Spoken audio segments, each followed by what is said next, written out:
All right, hello and welcome to Introduction to Lathe Turning. This is a lathe. I know you're shocked. So I want to start going through a few of the different tools that are associated with a lathe and the different parts that are associated with a lathe. So first off, coming in from off camera here, I want to show you a spur center. Okay, so this is actually a safety center. We'll get into that more later, but this is actually what drives the piece on the lathe. And you can see that the wood locks into these spurs and it goes right in here. Okay, so this is the headstock. So the spur center is going to go right into the headstock, okay, because that's what drives the lathe. So there's a pulley system in here. So this digs into the wood. That's what spins the piece and basically drives the entire thing. Okay, so we also have a live center. So that is this right chaw. Okay, and it spins freely. Okay, so all it's doing is supporting the offside of the piece that you're turning. Okay, and that goes into the tailstock. Okay, so headstock, spur center, okay, headstock, yes, tailstock, live center. Okay, it just spins inside there. Okay, in the tailstock, there's also going to be an adjustment here. So this locks. Okay, so when this locks or unlocks, it'll allow you to push the live center out or back. Hopefully you can see that. Okay, so it's going to come forward or retract. Okay, there's also another lock in the back here, okay, which I will show you when I'm kind of doing the walk around, but that allows your tailstock to be able to slide back and forth, and then it locks back in position, so then it remains steady. Okay, so two locks, okay, here to make sure both are locked. Okay, otherwise we get vibration, and that's the main problem with turning that that ends up in poor cuts. Okay, so we want to eliminate all the vibration we possibly can. That's why this is a huge, massive piece of metal. Okay, there's also a banjo, which allows you to be able to move the tool rest, which is right here. So this moves and then locks that into place wherever it is that you would like it.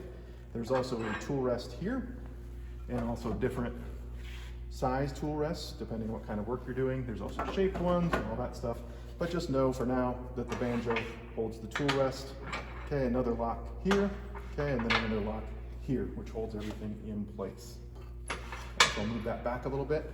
We also have a knockout bar, okay, which allows you to remove these. This is what's called a Morse taper. Usually these lock into place very easily just with a little bit of push. Okay, so in order to knock that out, there's actually a hollow point in the headstock here, which allows you to knock this piece out. And the big thing here is just to make sure, there's the end of the knockout bar. So just make sure you've got this cupped so it doesn't go right past your hand and then drop down onto the concrete and smash this tip. Okay, that is the main point. So whenever you're taking out the spur center, okay, this goes in, cup. Okay, don't drive it into your hand, obviously, but just keep it from falling onto the ground.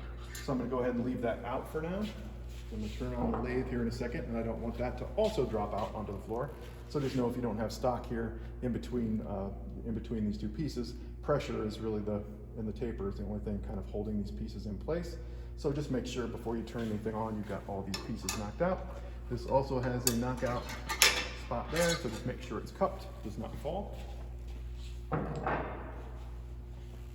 All right, anything else about this guy? Nope, I think I just want to show you the other side now. Okay, so this was the locking mechanism back here. Okay, again, this moves in and out. Okay, and this also unlocks the entire end there, and then locks back in place. Then we also have on this side, okay, there's a little bit back here that's kind of important. So this spins freely, obviously, and I did take the spur center out of there, so we don't have to worry about that falling out. Whenever this lathe is spinning, it will take a while to slow down.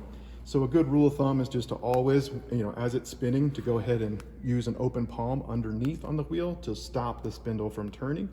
And that way you don't accidentally hit it with a tool or get your clothes wrapped up in there or anything like that. So it's always going to be a good rule of thumb to go ahead and stop this with the bottom of your hand. There's also a lock here. So it's got a locking mechanism on it. So it locks open, which allows this to spin freely. And then there's a lock, which actually locks it in place. Okay, so there's different places along this wheel that you can lock this in for doing decoration and various kind of techniques. But we want to make sure that this is always open, especially before we turn the lathe on, because if this can't spin, then the belts are just in there burning and can actually damage the lathe. All right, so next we're going to look down here. All right, and there we go. Okay, and so this is the power box. It also has an adjustable speed here. So one of the things before we turn it on, we're going to make sure that this is turned all the way to the left, okay, which is going to be the lowest speed. This is marked to run, okay, and it's also forward. We don't want the lathe turning in reverse, at least for these operations. Okay, the power light here, obviously that's going to come on.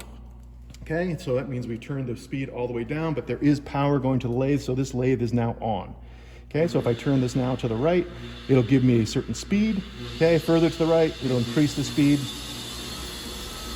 Okay, and then I can turn it off, but just know the next time I turn it back on, it's going to go right back to that speed. So if I've got a really rough blank on there or anything like that, I always want to turn this all the way to the left before I turn the lathe on. Okay, and that'll make sure that this doesn't start spinning faster than I want it to, and the piece has a possibility of ejecting actually from the lathe. Okay, so we're going to go ahead and turn that off.